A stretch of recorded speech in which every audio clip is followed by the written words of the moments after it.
Your folks are divorced? Yeah, Okay. my mom, father, he was a cheater. And, he had cheated on me. And he used to take us up to Oakland. He said this is our brothers then. No, our first cousins.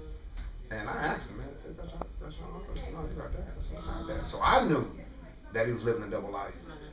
And so it was 3 boys, 3 girls. I'm the oldest boy. I got an older sister. So I wouldn't say nothing. But he took my sister. She was 14 at the time. She knew. She came back down and told Mom, I think you need to call her. You know, her got something in common. And my mom called her and found out that they was both married to my father. He had a family down there. So they divorced. And she was a school teacher. So when they divorced, she brought this other guy in.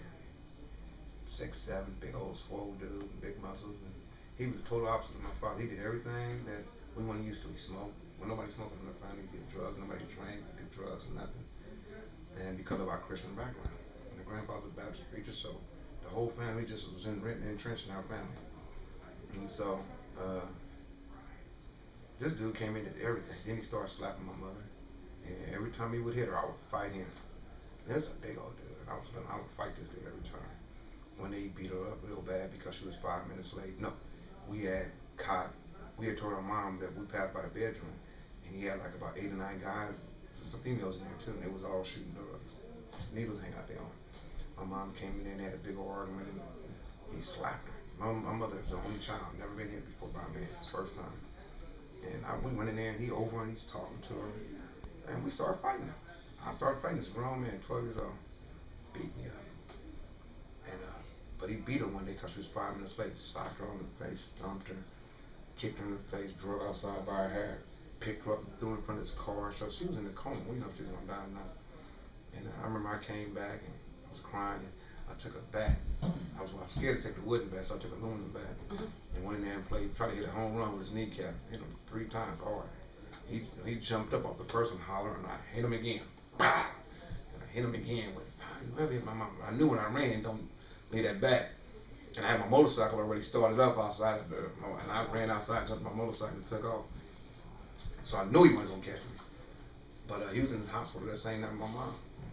My mom came through the coma after about 2 months. She got well, but we heard he had been going back up there visiting her. She told us it was over with. All of us, we packed this stuff and set it outside. We don't know what happened to it. And the day she came home, she told us she was through with him, it was over with. The next day he comes over. So now we all in the front room looking at Mom. Like, okay, tell me. She told us that they love each other. He made a mistake, and I just started crying because I couldn't believe what I was seeing at 12 years old. And I said, Mom, he's trying to kill you, Mom. How you make a mistake? You don't make a mistake like that. And that's when he told my mom. His walk changed forever. I changed his walk forever. And so he told my mom. He said that I'm scared of Vance. He said this 12-year-old boy, I'm scared. He said either I'm gonna kill him or you're gonna kill me. He said either Vance go or I go. So she gave him an ultimatum. So at 12 years old, she kicked me on the streets. No. Yeah, and so the first night when I was 12 years old, I walked around the streets. I didn't know where I was gonna sleep. I didn't know nothing. I was 12 years old, scared. So I slept with the liquor store friends. I used to call them liquor store friends.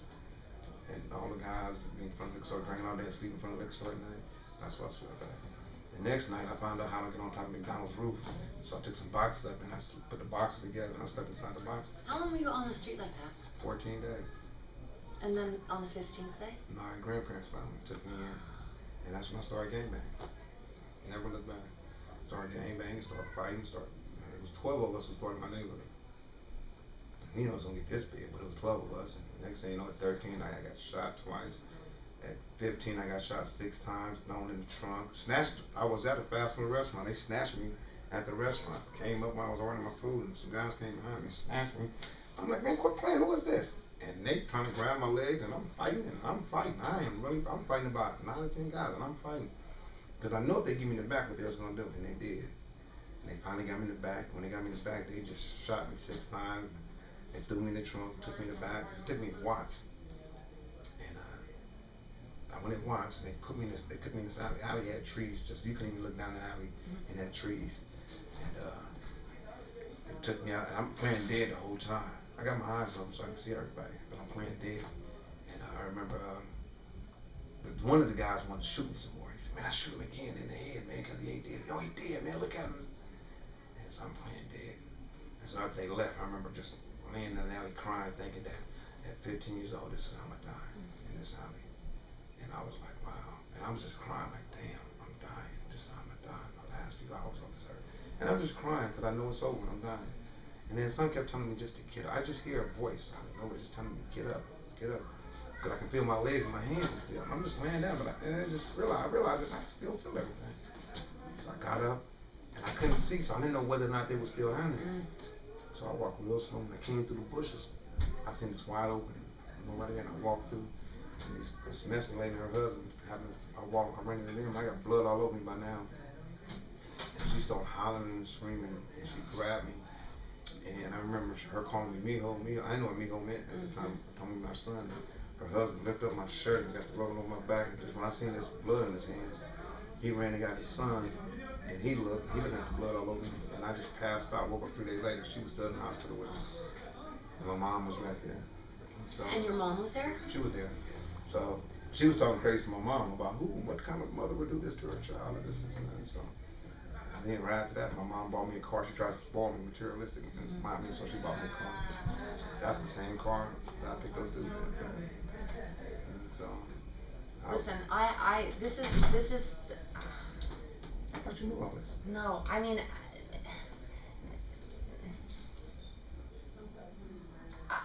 You know, here's the challenge is that we've known Vance not very long, but we absolutely, well.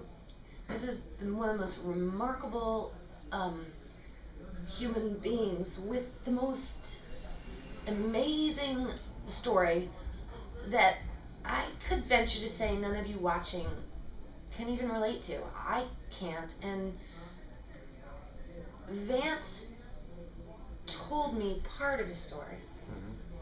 Not that part, not the preamble. But Vance spent how many years and how many days in a prison for something that you did not do? How many years and how many days? Well, I spent 28 years, 7 months, and 1 day for picking those guys up. And I remember 3 days when they gave me the parole date. I went to parole board 8 times. You give up. After a while, you just give up. You say, well, this is going to be it. You ain't never going home. So. You didn't give up. I did give up. I did. And so I gave completely up. My mother met Father G at a conference and told him my story. That's when he started writing. By this time I had 13 years in. And so she told him my story. He started writing. But now between the both of them, it was on me. And so she told me why she did what she did. And we forgave each other. She said that my intention wasn't to keep you out. My intention was to send you. And your grandparents going to pick you up. I was scared of it. I didn't know how to get rid of it. But I knew he wasn't going to do nothing to my child. And so your grandparents were there, came and pick you. She said, you ran up at the house and I chased after you. And she said, you was just out there. We looked for you every day. You know, and so we forgave each other.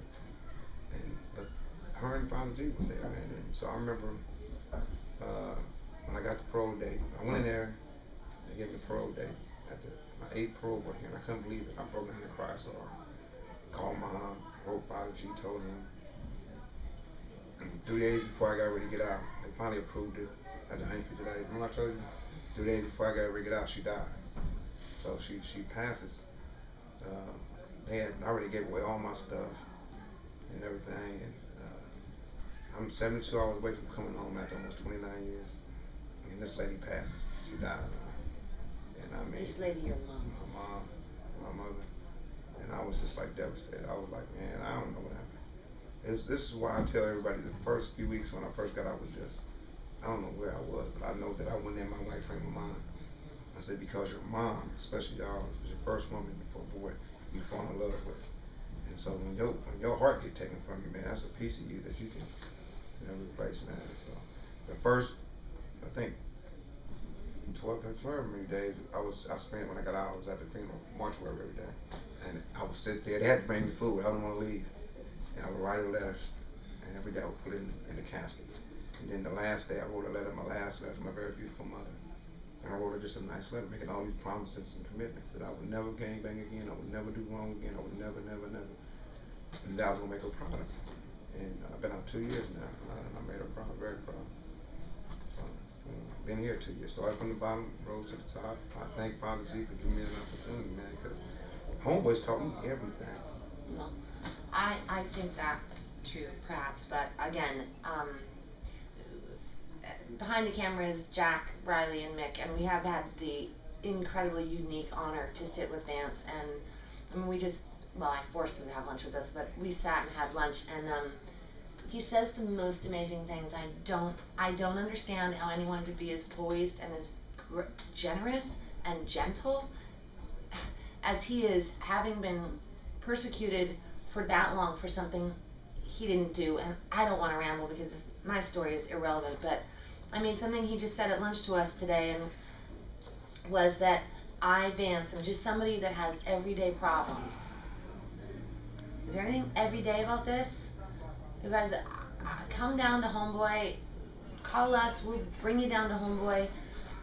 There are humans down here that have such amazing stories to share that fill you with, it's not humbleness on it, it's, and I don't want to say I'm embarrassed, because that's not, it just changes the way you start looking at your own bullshit.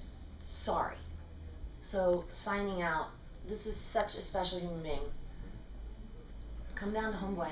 Give OneSkater a call. We'll come down anytime with you. We love And you this get a guy. free tour. And you get a free tour. And I'm not paying for your lunch. Bye.